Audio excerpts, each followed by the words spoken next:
Alright, so a little update here because I did some staff management when I started up the game here, because my girlfriend has informed me that the spread of the disease, actually what language it has to do with. It has to do with anyone who has the Kikongo language in their stats, which I guess there's no way to be sure that that's what it was, but I don't know. I find it a little bit lame the way that they did this segment of the game, to where you're never really going to be sure of what it is that is causing it. I guess you're just supposed to rush through and supposed to feel tense and stuff, but it just doesn't feel like they did this thing very cleverly. I mean, Kojima's come up with a lot better stuff in the past, as far as like the Psycho Mantis fight and things like that. I just found this a little bit lame, just tedious and lame. So I'm not too happy with this segment, but we're gonna go on, and I believe after we do this mission, it won't matter anyway. We'll have we'll get to cure everybody. So, but in the meantime, I didn't want more people dying, so I moved everyone with the Kikongo dialect or whatever into Quarantine Bay. But we're gonna go ahead and go right into the next main mission. By the way, when I did that, Ocelot did say, "Amazing, boss. What is it? The instances of death have plummeted." Alright. Let's see. So, okay, we're gonna go into, the main mission. Select a mission. Number 29, Metallic Archaea. Fight off the Skulls assault and return to the base with Code Talker. An unusual mist has blanketed the area. The Skulls must be eliminated before it will clear. So, okay, we're gonna fight the Skulls, so I'm gonna definitely take D-Walker with me.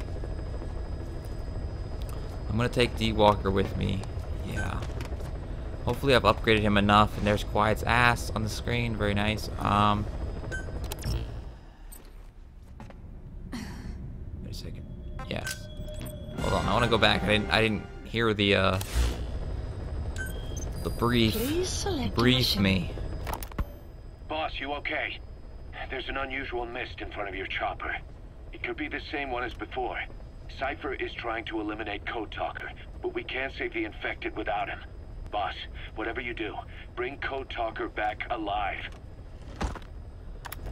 Alright, that's it. Alright, so we're gonna have to fight the frickin' Skulls. Hopefully, D-Walker can do this for me. Select buddy. You know what? I'm actually gonna go in with the battle dress too, I think. Might as well do it. Haven't used the battle dress up to this point. Alright, setting 1.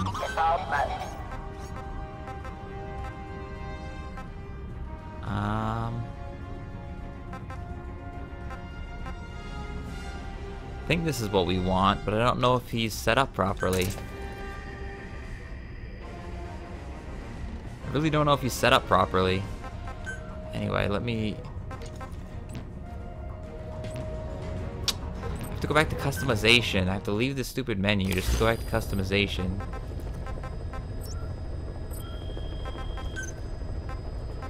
Buddy equipment, D-Walker. Let's make sure he's got all his best stuff on.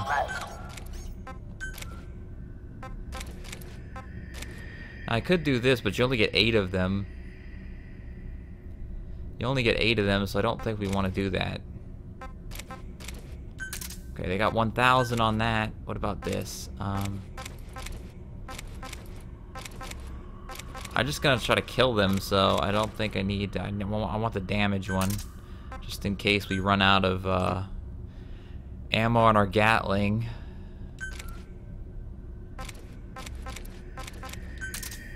Okay, color. I like the gold, by the way. I turned it gold. Alright, apply the customization. Yes. Alright, so we're gonna do this.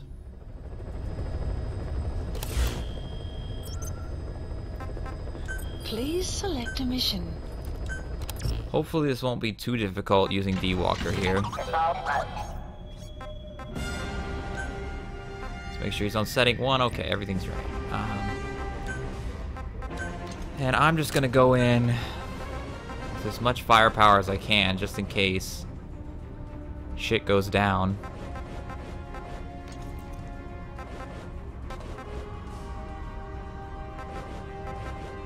I guess we might as well go in with this.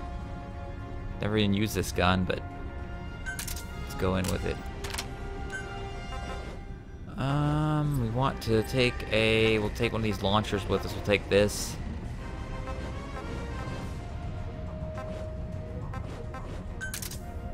Take this launcher with us.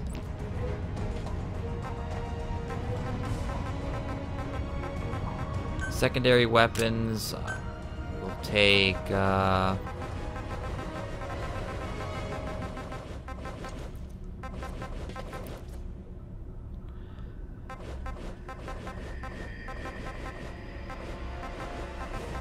don't know, I guess we'll stick with that, who cares? Support weapons.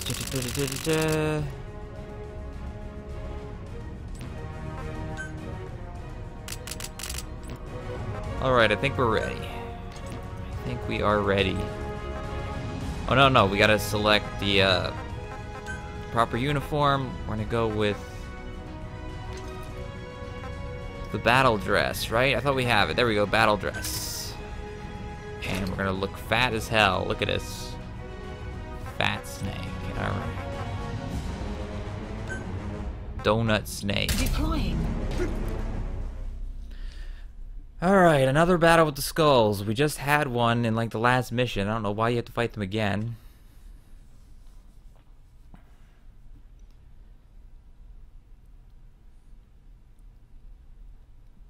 There does apparently come a point where you can, what do you call it, extract them, but it hasn't happened yet, so it's a little annoying that I took out the snipers the way I did, but what can you do?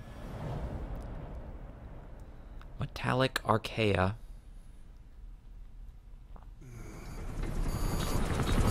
Out ahead! It's them. Oh, he's back. Where the hell did he go when I was in the chopper? Buckles up the old man.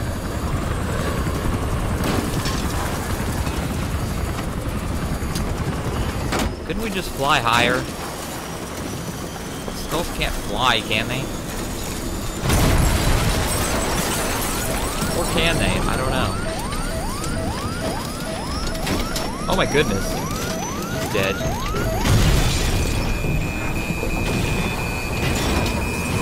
Now, helicopters are not a good place for Snake. He has not had a good time with helicopters.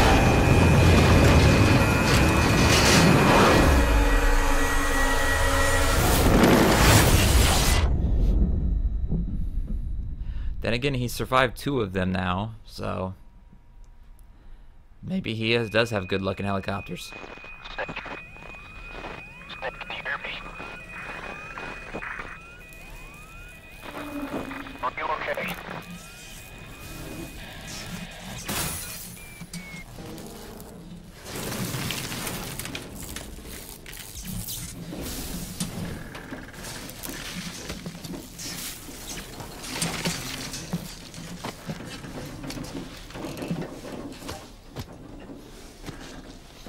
I believe this is going to be a wide open area at least to fight them in, so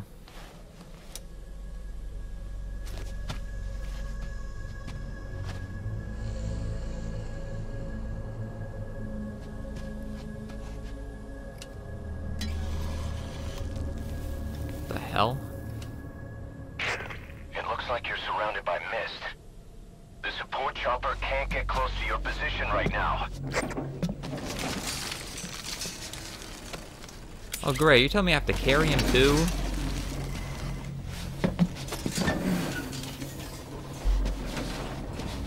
Let's hope he puts him in a safe place and just lets us do our thing. Hurry! They are coming!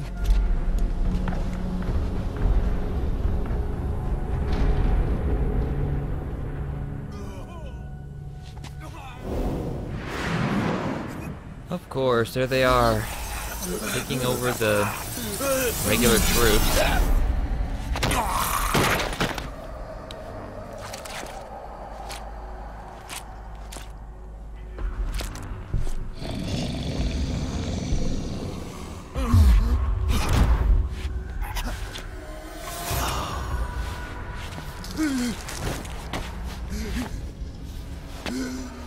Let's hope I can make short work of them with D-Walker. Whoa, what the hell? It's all bloody.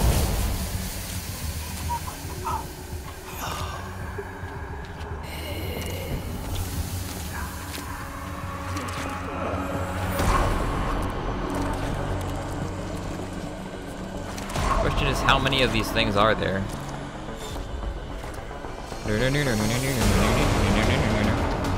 Way too many. I did not expect Snake to be fighting the undead, but okay.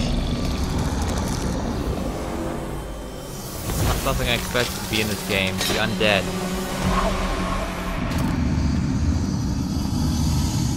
I guess they're not really. They're kind of just, I guess, possessed by the. We are their quarry.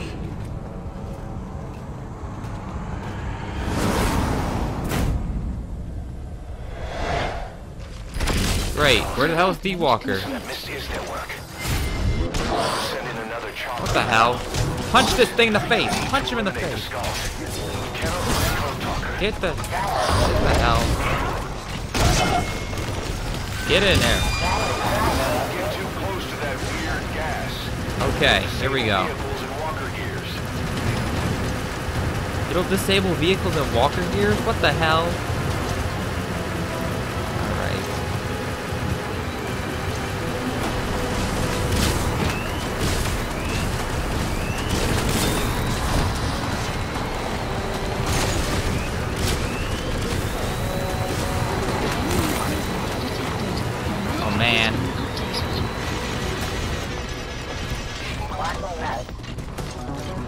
See here. Where are they?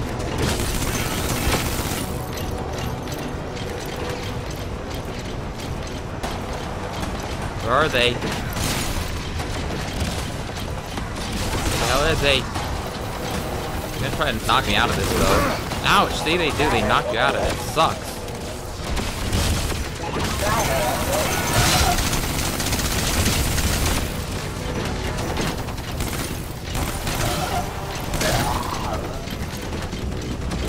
What the hell is it?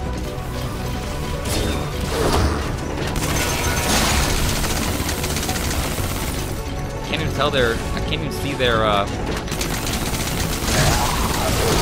There we go. I took one down at least. One down. One down. Come on, D-Walker. Don't let me down now.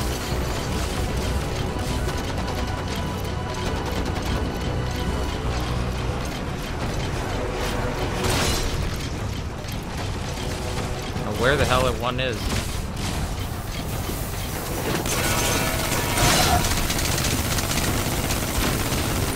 Okay. Let's see.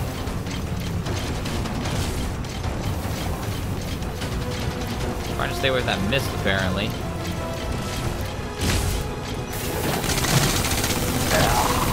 Alright, there's two down. D-Walker's definitely a good combatant. Ultimate Skull's deterrent. Let's do it.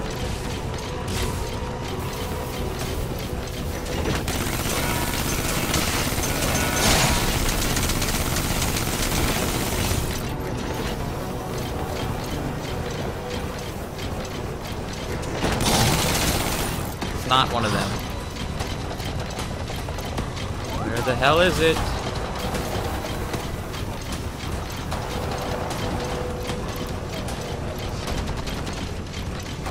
Hell is this thing?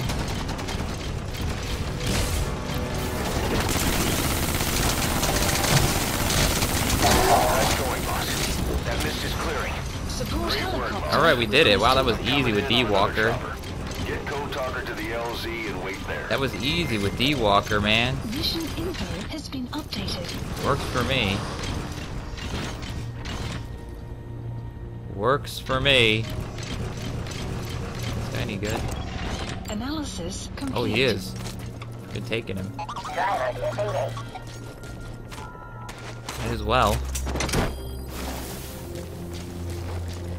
These guys are dead, right? Maybe not.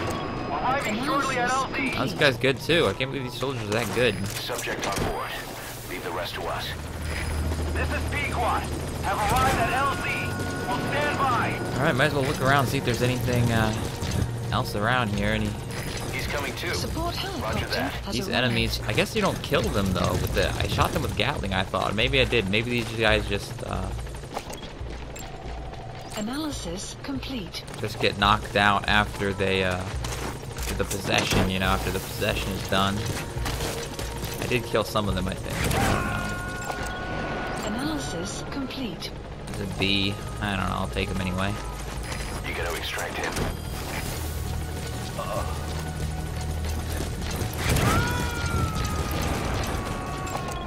Analysis complete. Look at this, really good guys here. Subject on board. Leave the rest to us. Analysis complete. I guess I'll just take them all. You gotta extract him.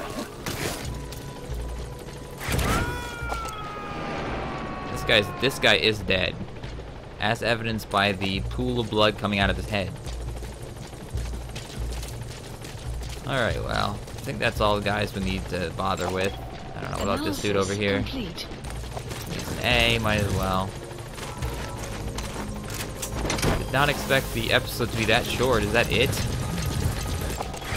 Analysis complete.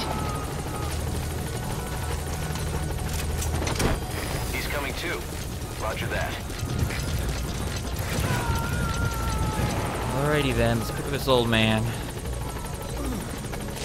Hell, I didn't even need the battle dress, I don't think. Oh wait, there's more guys here. Hold on a second. He's dead though. Yeah, this guy's dead.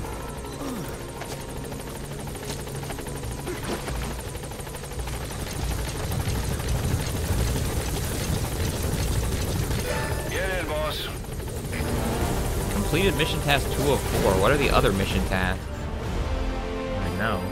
Extraction arrived. Immortal. at the I base. have no idea what that means. What is that? I don't know. Should have pushed it. I didn't push it in time. Acquired personnel with new skill, apparently. Mission complete. Great work. And you just only get a B. Okay.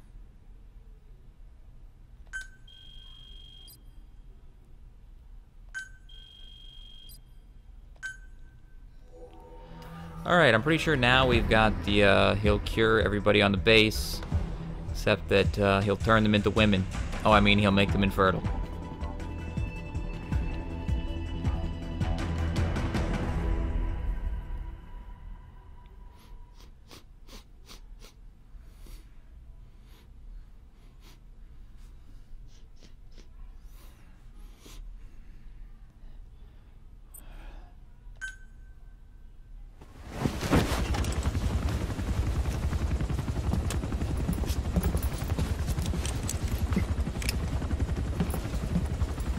Skullface is no longer in Africa. Oh boy, do we just get to go to a new place The now? test was a success. Now they turned their knives on me. Satellites didn't read any test. Neither did seismometers. The detonation test took place 5 years ago in the southern Indian Ocean. The final test. Why does the eye was blink thing opposite. happen? That's kind of weird to me. Prevent detonation. You mean? Skullface plans to sell Hey, Troy nuclear Baker. weapons that he retains control of. It's not like hawking small arms to militias. Indeed. He plans to avoid detection by exporting minerals containing tiny amounts of uranium in the form of metallic archaea. Once on site, metallic archaea enrich the uranium and weaponize it. Loaded onto all-terrain bipedal machines. They ensure any country, armed group, even the smallest terrorist cell, can become a nuclear power. Bipedal. So that's why they needed Huey. A nuke business to replace the arms business. And Skullface owns the market. The very atmosphere of nukes, anywhere and everywhere. Deterrence on all sides. So that's why he ran a non-detonation test. Yes. Another metallic archaea instantly overrides the criticality generator. A fail-safe only he controls. Any such weapon can be deactivated whenever he chooses, regardless of who owns it or their intent to use it. Nukes. Controlled by a man, not a country. If they proliferate, conventional nukes lose all value. Political, military, and economic. The two superpowers become powerless.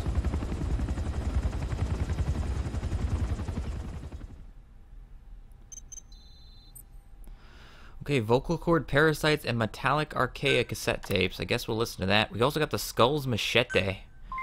Skull's Machete. The R&D and Oh, the medical teams have come up with a proposal for now a I new can suit that develop applies it. Code Talker's research, the parasite suit. Apparently, it can recreate some of the Skull's unusual abilities. But in order to use those abilities, it needs parasites. If you want to wear this suit, you're gonna need to get a hold of parasites by extracting skulls. I would have been able to do that before if you would have let me. But no, you can't do that earlier in the game. You can't be prepared for it.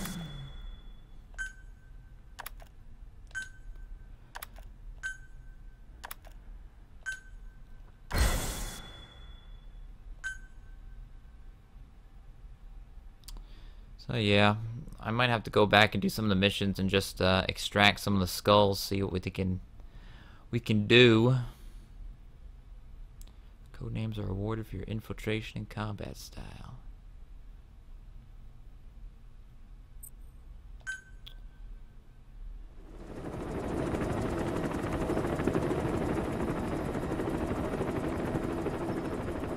We need to stop the epidemic at Mother Base.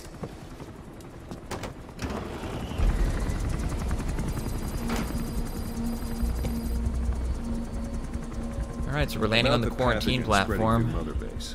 What's your opinion?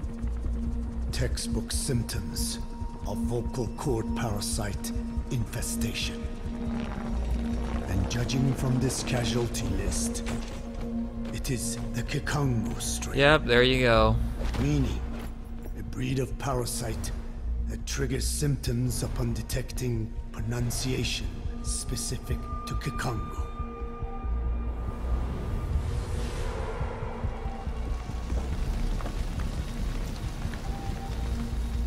So how do we keep them from becoming symptomatic? Use this. A type of Wolbachia. Introduced to a sample of the parasite. This guy's got a lot of weird terms. Parasitic bacteria that colonizes the parasites, turning male to female and preventing copulation. You must cultivate more.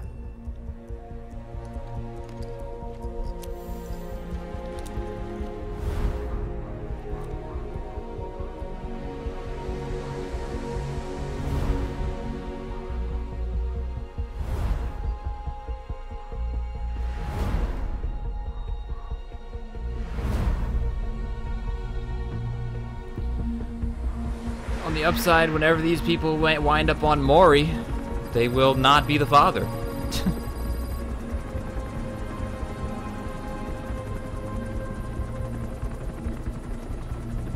"48 hours later, we cured everyone, I guess, huh?" Thanks to Code Talker, we've managed to put a stop to any new vocal cord parasite infections. We couldn't save those already symptomatic, but everyone who survived has been released from the quarantine platform.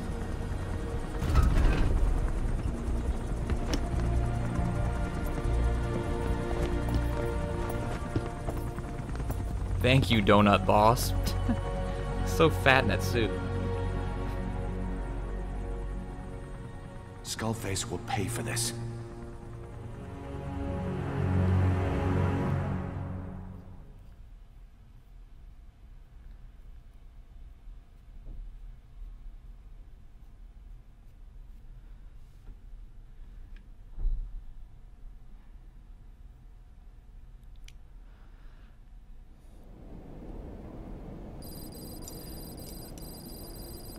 What the hell? Why is this Huey? Why is he tied up again?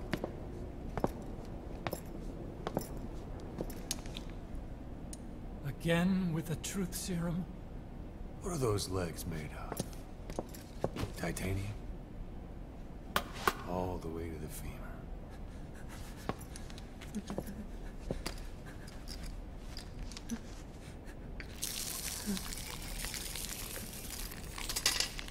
Oh my goodness, what are they gonna burn? The metal inside his legs or something? Metallic archaea. Sahelanthropus. Where is it? What? We have to know before his plan is complete. Sahelanthropus is the final piece. What are you talking about? If the Soviets break out a mobile, controllable nuclear weapon, East-West relations will be right back at the Cuban Missile Crisis. The Cold War returns to life, as countries without nuclear arsenals line up for what Skullface is selling. Nuclear weapons proliferate overnight, and on the brink of annihilation, the world maintains its balance. But we know this is all just a shield. A ruse. The cleansing parasites are what matter most. A WMD to eclipse even nukes, and the only one that can still be used. Skullface is the world's greatest threat, and Zero. The pieces are in place. All that remains is to unveil Sahelanthropus in Afghanistan. They can't activate it without me.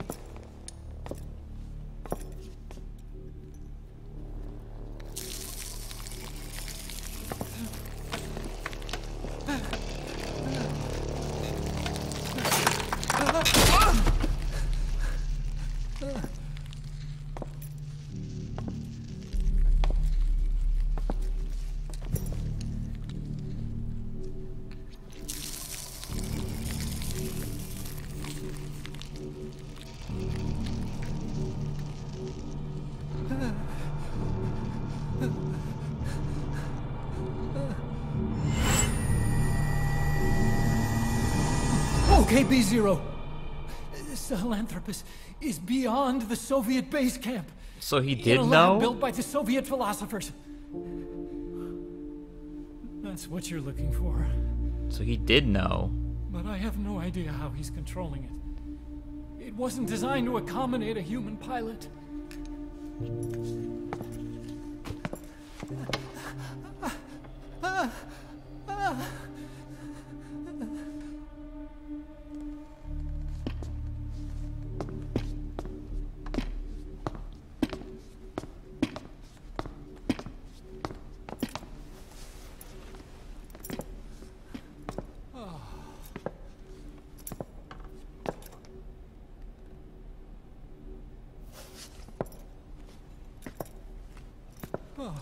What the?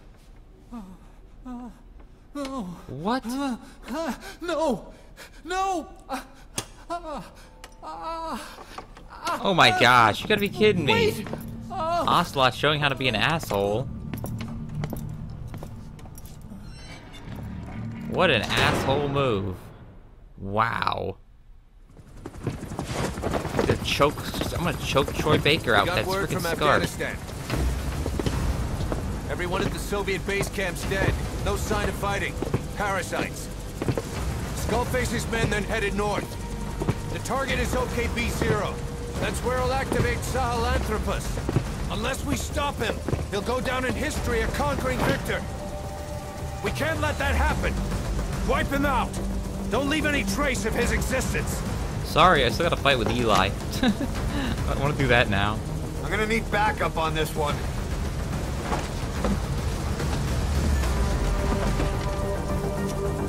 You'll rendezvous on site. You not even have a choice? You might have to just go into this next mission and be forced into it.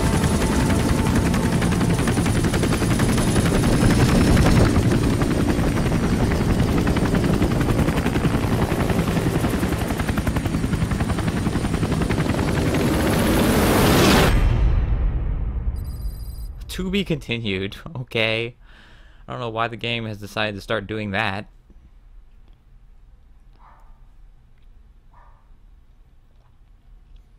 Unless it's just to give you the opportunity to do other stuff, but weird.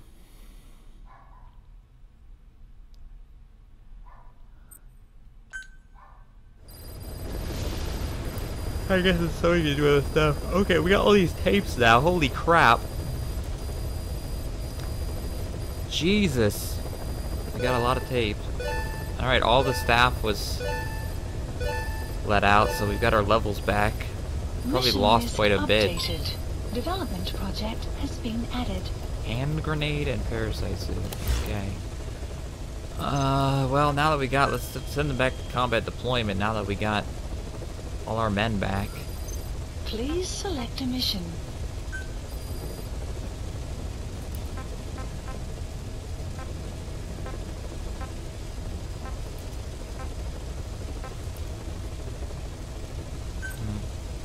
Unit dispatched.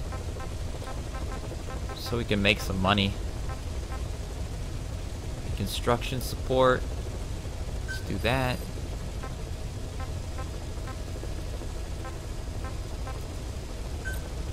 Unit dispatched.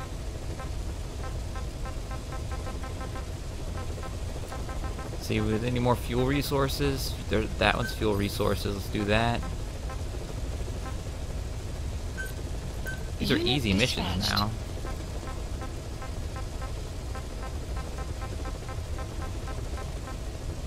Other fuel resources, so we'll be able to build the base facilities. Unit dispatched. Alright, we got 4 going now, right? Yep, okay. Now let's listen to some of these cassettes, I guess, before we move on to the next thing we want to do. This is going to be long. Let's just see. Vocal cord parasites 1. Preventing symptoms. About the pathogen spreading through Mother Base. You've seen everything we've got on the outbreak. What's your opinion? Textbook symptoms of vocal cord parasite infestation. And judging from this casualty list, Wait a second, we already heard this. it is the Kikongo strain, meaning a breed of parasite that triggers symptoms upon detecting pronunciation specific to Kikongo. So our Kikongo-speaking staff are at risk. Quite so. He's right. All the victims do speak Kikongo. So they can survive if they just use another language. There is no guarantee. You're only dealing with the Kikongo strain. Other language strains may be present. You well know he was teaching them languages from all over the world. The Devil's House. Nzoya Badiabulu. They just love saying that no name. way to know Zola how many Badiabula. strains he has at his disposal. So how do we keep them from becoming symptomatic? You mentioned using microbes. Use this. A type of Wolbachia. Introduced to a sample of the parasite. Wolbachia? A parasitic bacteria that colonizes the parasites, turning male to female and preventing copulation. You must cultivate more. What have you done with the infected bodies? Cremated to stop the spread of infection. But we did keep a few for study. Good. Take this sample, grind it to a pulp, and introduce it to the larvae now nesting in the dead. The Wolbachia will multiply rapidly within those larvae. They're soldiers, not some petri dish. Conventional cultivation methods will take too long. Extract the Wolbachia from those larvae and vaccinate your men. Kikongo speakers first. This is the fastest, surest way. No one is to speak a word of Kikongo until the Wolbachia are safely inside them. I will instruct your medical staff in detail on site. You have the appropriate facilities. Yes, but do not worry. I made a pact with your Bedeholone on the What? honor of the Dene. I speak no lies. keep an eye on him. Will do. Follow me. I'll take you to the medical team. Now, we must wait for the Wolbachia to multiply in the larvae. How is the disease transmitted? If it's carried by insects or rodents, then... There is no intermediate host. So... The vocal cord parasites lay their eggs in the larynx of the host.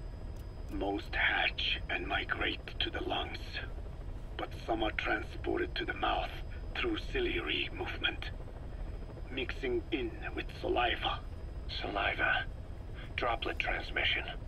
Sneezing, coughing. Any food or water... Making out. That's all the guys are doing on Mother Base. It would spread fast. Indeed. And when the larvae migrate to the lungs, symptoms can resemble the early stages of a cold, making it easy to infect others. Meaning a simple conversation would be enough to pass it on. Alright, so what happens after the larvae migrate to the lungs? It is as I said before. They mature by feeding on alveolar tissue. It is only then that noticeable symptoms appear in the host. They feed on our areolas? Late. What? He's infected everyone else. It's one hell of a weapon you've created. That is what Blag Ana wanted. Something that would spread easily.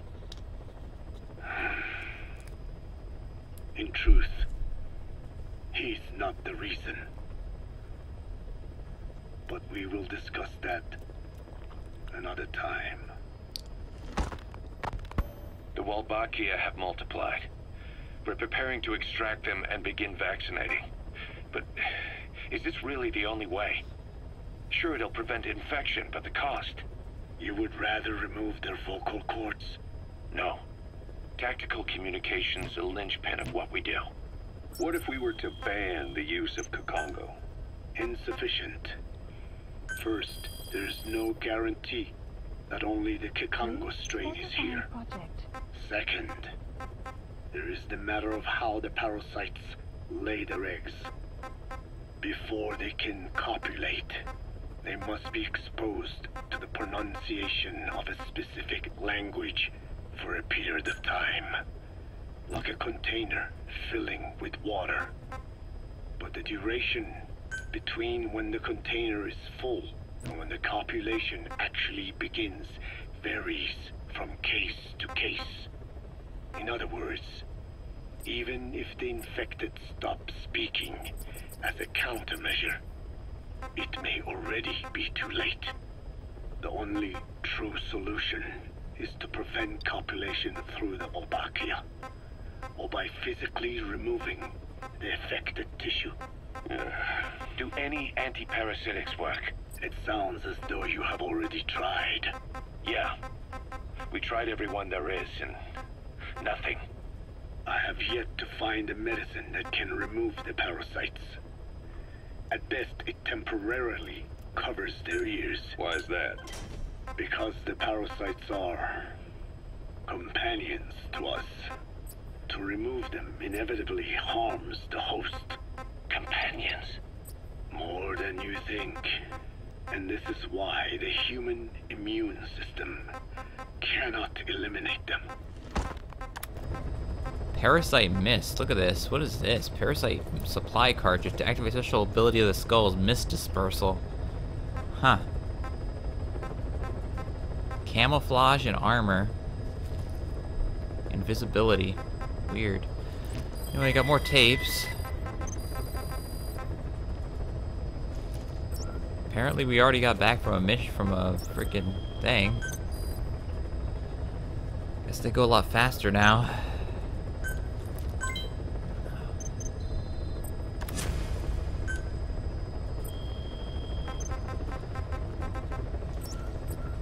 Let's listen to the rest of these cassette tapes though. Let's see.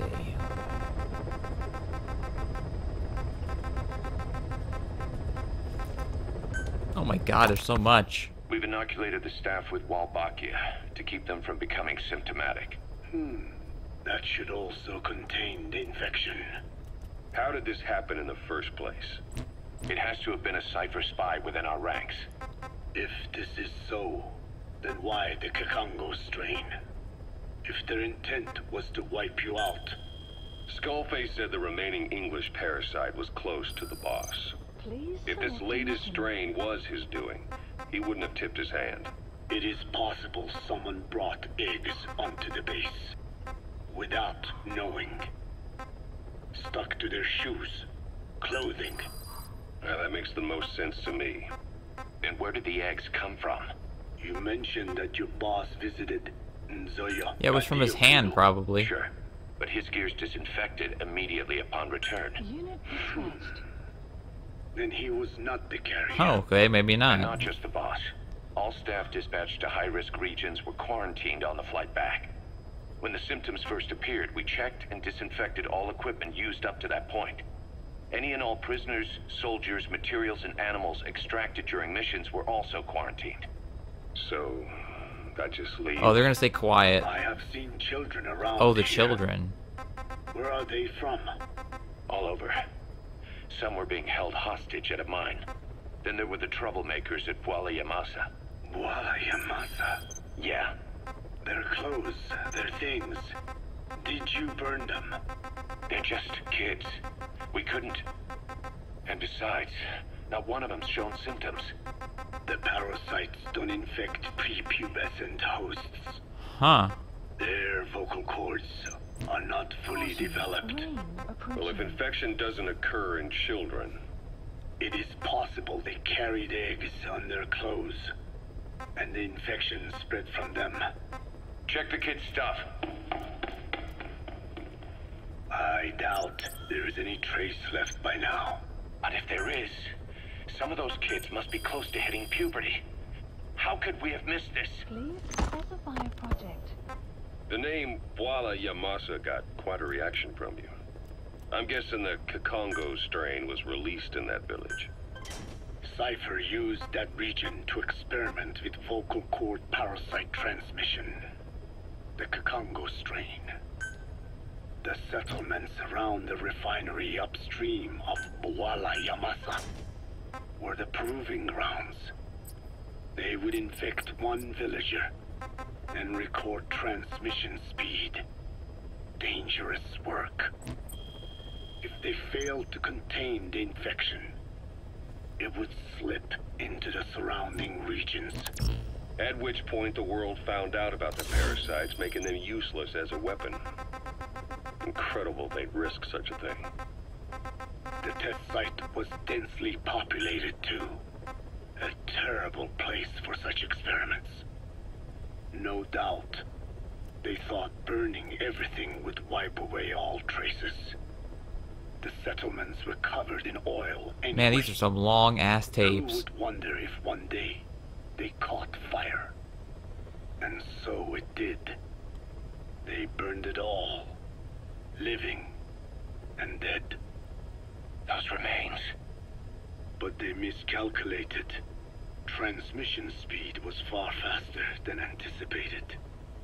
It may have been the temperature, or hygiene standards, or perhaps the parasites reacted quickly to Kikongo. Whatever the reason, nearly all villages were swiftly infected, and the settlements reduced to mounds of corpses. Making matters worse, the dry season was ending. When it came time to burn the village, the Moneni River had swelled. Many of the bodies were waterlogged. Meaning they didn't burn completely. The corpses still contained viable eggs, and the larvae washed downstream. And when the people downstream drank that water, that marked the end for Bwala Yamasa. I learned all of this at the mansion. I warned him of the risk of eggs getting out. And? We are prepared for any eventuality. I get it. Putting the oil field back online. The oil leaks, saner. They plan to pollute the river. Prevent the spread of infection. Polluting the river oil would do flow that? Stopped. And downstream, the people of Masa village started using the water again. The PF soldiers deployed at the village were locals, spoke Kikongo. They were infected, and the kids survived. I've And heard it's enough. very And stopped complicated. the flow of oil. Don't. We did. That confirms it. The source of the Kikongo strain infection was Masa village. And the children brought it here. It is no one's fault. There is no blame to be cast. Yet he'll still keep playing quiet somehow. They were tested Miller in will other still playing regions? quiet somehow. Their physiology requires that they be tested under varied conditions. Another test site was in Afghanistan. So it was the parasites there. Both the Pashto and Tajik languages are spoken in the mountains of Afghanistan, and population density is low. Ideal testing grounds for how accurately the parasites target only the specified language. It is also relatively easy to prevent the spread of infection. And the results? The first test, I am told, was a success. Once the Pashtun Mujahideen were infected with the Pashto strain, they were all but wiped out. The Hamid fighters at Smasei Fort. It was doubly successful. No Tajik Mujahideen or Soviet soldiers became symptomatic. So the parasites proved to be effective. What about the second test? Also supposedly a success. A Pashtun village was the target. However, the original aim was to obtain samples of the infected. In this, they failed. And the village? The Soviets enacted a standard scorched earth operation. That must have been the village where Malak lived, before being held captive at La Marjate Palace. Having had more time to think on it, the details shared with me may have been false. They are madmen who would do anything to cover up the truth. They certainly seem to like tossing their problems in the fire. As a boy, Skullface's life went up in flames. Perhaps that is what fuels his fixation with fire. Your Wolbachia stopped the infection all right. Oh my god, a Still don't 4-minute tape? How can a few bacteria change Oh, males Lord. to females? I know they're only bugs, but it is not such a rare thing in the natural world. Many insects and nematodes are infected with Wolbachia. But why? They nest in the cell cytoplasm of the host, even in the egg cells, with the result that the offspring are born infected. Mother-to-child transmission. However, Wolbachia cannot nest in sperm because they do not have cytoplasm. So even a successful infection of a male ends after a single generation. This means the Wolbachia must resort to maximizing the population of infected females. Sounds like an ethnic cleansing campaign on a tiny scale. Gender change from male to female is their survival tactic. So more females means more Wolbachia carriers, so it can keep thriving in the following generations. But the parasites in a human host are supposed to be a mating pair. If there's no male, there'll be no offspring at all. It's killing itself. Slow down. This tactic is intended for environments where a single male can copulate with multiple females.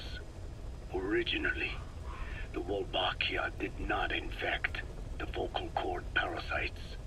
I created a mutated strain, modifying the Wolbachia so that it could infect monogamous pairs. The Wolbachia's greatest multiplying tactic, the male-to-female change, worked against itself in the monogamous parasites. Just as you said. Then, I performed repeated selection of Wolbachia strains until I achieved 100% certainty of male-to-female conversion. Creating female-female pairs, unable to reproduce. And you say the Wolbachia affects the host of the host, that is, us, cutting off our means to reproduce? It is almost certain. Of course, we will not turn female. After all, mammals possess no natural gender-changing function. But some Wolbachia strains can cause cytoplasmic incompatibility in the host. Is that some cell deformity? Put simply, it means the altered sperm of infected males kill the female's egg on contact. And that's happened to us? Yes. And yet, what occurs in humans is not just simple CI. To date, there are no cases of Wolbachia affecting humans. The fact that this strain causes this effect, is it the vocal cord parasite's affinity with humans? I do not know enough to say for sure. So the parasite warps the host. Reminds me of what Skullface said. It is the way of all organisms to create their own optimal environment. Just look at you and this base. Organisms that cannot do this are doomed to extinction. The difference with parasites is that their environment is another organism. That creates a connection between life and life. Parasitism, symbiosis, or death. In this way, the host too is challenged to adapt. Well, in typical Metal Gear fashion, we have conversations that are convoluted as shit. All right, let's hope we can we've almost gotten through these tapes. Almost. Just a couple more left. 5 more. Hopefully they're short ones. About this OKB-0 Emmerich was talking about. Its location and features match the citadel in the mountains northeast of the Soviet base camp. Built during the time of Alexander the Great, it was left in ruins following one of Genghis Khan's campaigns. Its occupants changed time and again due to war, and it was expanded on more than one occasion. Ultimately, it fell into the hands of the Soviet philosophers. The Soviet army was using it as the headquarters of its Afghan invasion force. But it would seem that Skullface's connection with the philosophers gave him license to develop Sahelanthropus there. And that's what Emmerich was doing at the place, before he got the axe. But OKB is a designation the Soviets use for weapon design bureaus. There's no way they'd have one of those in Afghanistan. And in principle, the numbers that follow OKB are always integers above 1. There is no 0. Perhaps this was a secret facility of the Soviet and Chinese philosophers dating back prior to World War II. Though it's more likely Skullface just picked a fake name that more or less fit the Soviets' pattern. He doesn't go there often, but he sure as hell won't miss this. They use the heliport on top of the tower for his visits. Start by heading for the heliport. Then wait for your chance to make contact with Skullface. It seems Sahelanthropus' armor is made from depleted uranium. That offers some serious protection. The U.S. military is planning on using Except it for we its blew it main up with our battle tanks, chopper. too. Maybe that's where Emmerich got the technology. Uranium? They're using nuclear fuel for armor now? No. What they use for nuclear fuel is uranium-235, which is extracted from natural uranium. Depleted uranium is a byproduct of that process. Sort of like the leftovers, I guess. The garbage. Uranium-235 makes up 0.72% of natural uranium. Oh boy, I can already tell this is going to be an interesting conversation. Only 0.2%. What are the benefits of using it for armor? It's a pretty short list. Uranium's a heavy metal, like lead, meaning it can hold a greater amount of kinetic energy. But it also boasts a hardness closer to tungsten. That makes it an ideal material to use for, say, armor-piercing ammunition penetrators. But it's not the best choice for armor. Its volume is less than that of ceramics, but for an equal weight, you could end up with less protection. So why use it then? According to Emmerich, it came down to him being unable to source ceramics technology from a manufacturer. Plus, given that it's an upright walking vehicle, he wanted to reduce the bulk of certain areas. Despite all that, depleted uranium still makes for some tough armor. And Emmerich says it's been proven in live fire tests. It stops most Soviet tank shells.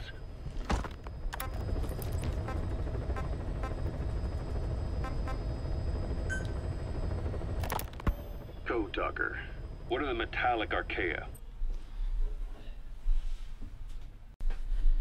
Alright, had to pause it there for a second. Volcanic craters spewing sulfur. Water hot enough to boil your skin off. Ocean depths of 800 plus atmospheres. Wastelands radioactive enough to kill you where you stand. There are groups of organisms that survive despite. No. Because of living in such environments. I've heard about them. Extremo something. Extremophiles. Extremophiles. Selecting certain species, then subculturing and repeatedly modifying them. I created a metallic offspring of pure archaea. They subsist on metals rather than organic matter. And some of them even consume uranium? Yes. Uranium enrichment archaea metabolize only uranium-235. As a result, they produce weapons-grade enriched uranium. How is that possible? Consider how plants fractionate carbon isotopes when they conduct photosynthesis. Nature possesses abilities beyond our imagination. So it was archaea that brought down your chopper? Corrosive archaea, yes. They Oh, that was the oxidize mist, metals, huh? That was the feeding off gas energy stuff. in the electrons they receive. What became of the wreckage? We had the R&D team retrieve samples for study. That's why it looked like it was rusted or whatever. Airtight plastic containers, of course. Prudent. We shall extract archaea from it in good time. They should help you fight back against Blagana. Any chance we could start now? It doesn't have to be a lot. I might just have another use for them. If it's only a small amount you need. That's fine. I'll get the R&D team to assist. Yeah, just enough for torture. Let's go. South Africa was previously suspected of developing nuclear weapons. It already had a conspicuous presence at the UN because of apartheid and its armed expansionism. But when neighboring Angola and Mozambique became socialist countries in '74, South Africa felt hounded into a corner. So it accelerated its nuclear program to protect itself. 3 years later, the Soviets discovered a test facility, and 2 years after that, an American satellite observed a flash in the southern Indian Ocean. It said this was South Africa conducting a nuclear test with the help of a certain ally. Skullface used the situation in South Africa to get this ally to lend a hand. They both wanted nukes, so it was a mutually beneficial relationship. On the surface, anyway. I figure South Africa started getting serious about nuclear weapons production in '75. In '74, the government was still able to get by with bluffing that it had a nuclear arsenal. But the year after, word spread that an independent armed group in the Caribbean was crushed by Cipher for possessing a WMD. That's right, boss. What happened to you and your men was the reason South Africa decided to push ahead with nuclear development. A force independent of any country getting its hands on a nuke. That was a threat to the existence of countries everywhere. It wasn't just South Africa. Your presence pushed a lot of countries to get nukes. The world was scared of you. You were a threat to more than just the Cold War. If nations are gears in a machine, you had the power to smash them loose and watch the whole world grind to a halt. Alright, last tape. The last tape. Emmerich uses externally powered legs of his own design. It's bionics technology, a product of the U.S. military's failed attempt to develop a powered exoskeleton. All the wearer has to do is apply a little force, and the actuators continue the movement in that direction. But his legs are unique. Instead of using a hydraulic mechanism, the actuators run off metallic archaea. That increases the actuator's reaction speed and also enables him to lock and release the joints at will. The legs are a nifty little gadget, but they have two clear weaknesses. First, they're dependent on external power, maybe because he built them knowing he couldn't leave his lab. There's no internal battery. That's why they won't work if they aren't plugged in. Second, and this is more than just a weakness, the legs are directly connected to his bones. Could be to minimize signal loss and the order's output to the legs and the drive response from them. Either way, Emmerich has used bolts to attach load-bearing parts directly to his femurs, probably by mimicking surgical treatment for compound fractures and the like. But the end result is those legs and his body are fused together, and that appears to be how he's able to move them so precisely. But that also means that any shock to the legs would be delivered right to his bones by way of those bolts. The same is true if he encounters the corrosive metallic archaea. If the corrosive archaea ate into the exposed bolts, they'd reach the endoskeleton parts and eat through them too in the blink of an eye. The doctor's bones are full of holes to accommodate all the bolts. They're like sponges. If he were to lose the reinforcing parts, even the tiniest bit of force or weight would snap his bones. So when I dangled those corrosive metallic archaea in front of him, he realized straight away what would happen. Life wouldn't be worth living if he lost those legs of his. I'd bet that is what the doctor fears the most. I just helped him imagine what it would be like. Thanks to that, I got the information we needed without either of us getting hurt. You know how he is. He's probably already over the shock. The better you know your adversary, the easier it is for you to get information from them. And vice versa. Okay, well, we got through the tapes. We actually got through them. Oh my lord. Now we're gonna go kick Eli's ass. Alright? That's what we're gonna do. When we come back, Eli's going down.